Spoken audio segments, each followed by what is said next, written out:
मेरे दड़ियल, बहुत दिनों के बाद कुछ लिख पा रही तो गलतियों को यूँ नज़रअंदाज कर देना तुम्हारी पहली जिम्मेदारी।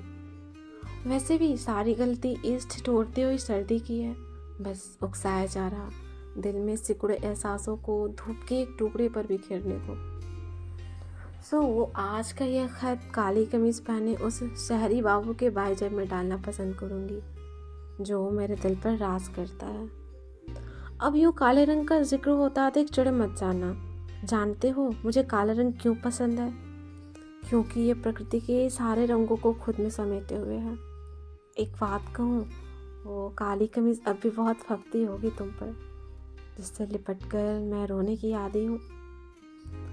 मालूम है तुम्हें, खत की भी एक खासियत होती है। जो बातें होठ नहीं कह पाते वो भी बातें चिट्ठियाँ चुप्पी पाले हुए कह देती हैं। वैसे बहुत खुशनसीब हो तुम, क्योंकि तुम्हारे लिए खत लिखा जा रहा। चिट्ठियाँ तो खास होती ही हैं सबके लिए, लेकिन जब जब मैं उस चिट्ठी में तुम्हारा जिक्र करती हूँ तो कोरे कागज़ में जान आ जाती है।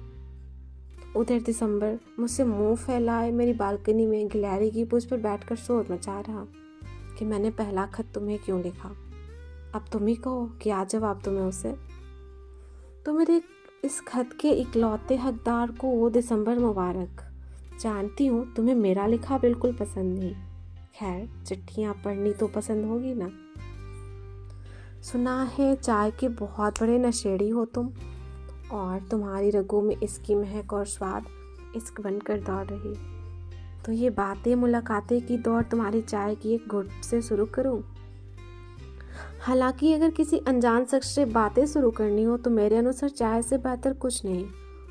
होठों को छूते ही जुबान की गांठें खुल जाती हैं और फिर आसमां भर की बातें होती हैं। तारे टकटकी बांधे चारों दिशाओं से घेरे हुए रहते हैं, नए रिश्ते बनते हैं। पता नहीं क्यों पर आजकल तुम याद बहुत आते हो। कहने को खाली है ये कमरा, पर तुम्हारी गैर मौजूदगी से भरा है। अब देखो ना, तुम्हें याद मैं कर रही और हिचकियाँ भी मुझे ही आ रही। जानती हूँ तुम ही याद कर रहे हो मुझे, बस तुम जतलाते नहीं। तुम्हें कभी हिचकियाँ आती हैं या नहीं? और आती भी हैं तो क्या अब भी तुम्हें पूरा शहर अपने सर पर उठा लेने की आदत है? वैसे ये तो मानो या ना मानो, तुम्हारे शहर के मुकाबले मेरे शहर में ठंड ज़्यादा है। एक और स्याही सूख रही तो दूसरी ओर मेरी हथेलियाँ अब ठंडी पड़ रही।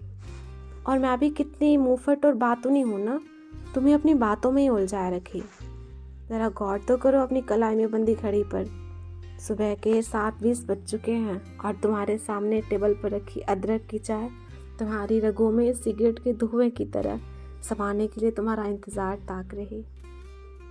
आशा करूँगी यह चिट्ठी बिना पते के भी तुम तक पहुँच ही जाएगी, क्योंकि मन जोड़ा है तुमसे और इस सफ़र में हमराही भी तुम और मेरी मंजिल भी। और जैसे ही तुम तक ये चिट्ठी पहुँचेगी, मुझे पढ़कर तुम उसे दोबारा उसी तरह मोड़कर अपनी काले रंग की कमीज की बाईजेब में रख लेना। मेरी चिट्ठियाँ तुम्हारी धड़कनों की तेज़ी सुनने को बेकरार है। माना कि तुम मुझे अपने सीने से नहीं लगा सकते, पर मेरी चिट्ठियों से यह कतई न छिनना। अच्छा, एक वादा करो कि मेरे खत का जवाब लिखते हुए तुम चाय नहीं पी रहे होगे। मुझे नहीं स्वीकार्य कि मेरे और तुम्हारे बीच कोई तीसरा आए, चाहे वो ईश्वर ही क्यों न हो। और खत के आखिरी में मैंने हमेशा की ही तरह अपना दस्तखत अधूरा छोड़ रखा है, इस आस के साथ कि तुम अपने हिस्से का एक रेखा खींचकर उसे पूरा करोगे। वैसे कुछ चीज़ें अधूरी देखने में ज़्यादा अच्छी लगती हैं, जैसे आधा चांद, आधा आकाश और आधी धरती।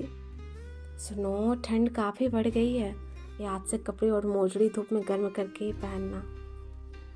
अब यूँ नाक टेढ़ा मत करो, ध्यान रखा करो अपना।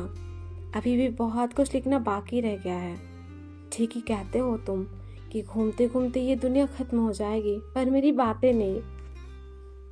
लेकिन अभी के लिए छोड़ना होगा, इससे पहले कि चूल्हे पर रखा दूध उफन कर नीचे गिर जाए। वैसे जिस इश्क को जीने में दूध उफन कर नीचे ना गिरे, चाय उबालने में पतीले और तवे पर 2-3 रोटियां न जली हों, वो इश्क भी खाक इश्क है। और जानते हो ना तुम, इस काम में तो तुम्हारी प्रेमिका को महारत हासिल है। इसलिए बाकी की बातें अगले किस्त के लिए छोड़ रही। कुछ छोड़ देना बहुत ज़रूरी होता है ताकि उनमें नमी आते ही उगने लगे फिर से गुच्छे, रंग बिरंगी तितलियों की तरह, किस्से कहानियों के। तुम्हें बेइंतहा चाहने वाली तुम्हारी थेथर प्रेमिका यार लिखी होगी किसी रात, खैर ध्यान नहीं, तुम पूछना भी मत।